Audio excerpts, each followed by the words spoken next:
ఇక డీటెయిల్ చూస్తే కాకినాడ జిల్లాలోని తొండంగి మండలం ఏవి నగరం శివార్లో ఓ ఫార్మా కంపెనీకి చెందిన ట్యాంకర్ లారీ బోల్తా పడింది. రసాయన వ్యర్థాలతో వెళ్తున్న ట్యాంకర్ అదుపు తప్పి పంట కాలువలో పడింది. లారీలోని రసాయన వ్యర్థాలు కాల్వ నీటిలో కలిశాయి. ఈ ఘటనతో స్థానికంగా కలకలం రేగింది. పంట కాల్వపై పంపింగ్ స్కీమ్ ఆధారపడి ఉందని తెలిపారు.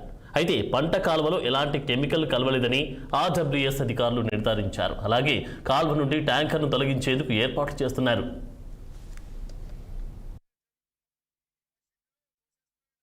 ఇది యాసిడ్ పోసేస్తున్నారండి. అప్పుడే ఆకుమూడి దగ్గర నుంచి కూడా పోసేస్తున్నారు. ఏదో అప్పుడు పెద్దకాలంలో పోస్తారు, అప్పుడు కంప్లైంట్ ఇచ్చాం. ఇప్పుడేమో వచ్చి లారీ అన్ఎక్స్పెక్టెడ్ గా రైట్ అర్ధరాత్రి మీద వచ్చి అక్కడ వెళ్ళిపోతామని చెప్తే పడిపోయింది అనమాట. అక్కడ మాకు 1 గంటకి ఇక్కడ లారీ పోసేస్తున్నారు. చాలా రైతులు చాలా ఇబ్బంది పడుతున్నాం. అంటే పంట నష్టం కూడా జరుగుతుంది మాకు. ఇప్పుడు వరకు మేము ఊడ్చలేకపోయాం ఆకుమూలతోటి. ఇప్పుడు ఊడ్చుకున్నామంటే మనీ యాసిడ్ తెచ్చిపోసేస్తున్నారు. మేము ఎలా బతకాలో ఏంటో తెలుస్తుంది. రైట్ వచ్చేస్తున్నారు, సెక్యూరిటీ లేదు, ఏమీ లేదు. 2 సంవత్సరాలు అక్కడ రాకుంపాడు రైల్వే స్టేషన్ దగ్గర కూడా మాకు పొలాల్లో నెలకొండ మామిడి తోటలో నెలకొండ కూడా పోసేస్తున్నారు.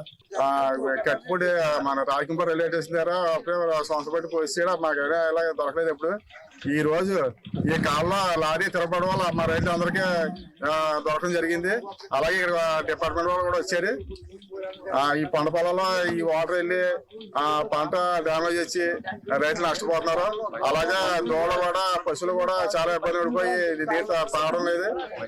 మనుషులు కూడా మంచి ట్యాంక్ కూడా నీరు దొరకడం ఇబ్బంది ఉండడం వల్ల ఇది చాలా సమస్యగా ఉంది. ఇది స్మెల్ ఎక్కువ రావడం వల్ల ఇది యాసిడ్ రూపంలో వచ్చి చాలా ఇబ్బందిగా రైతులు ఇబ్బంది పడుతున్నారు.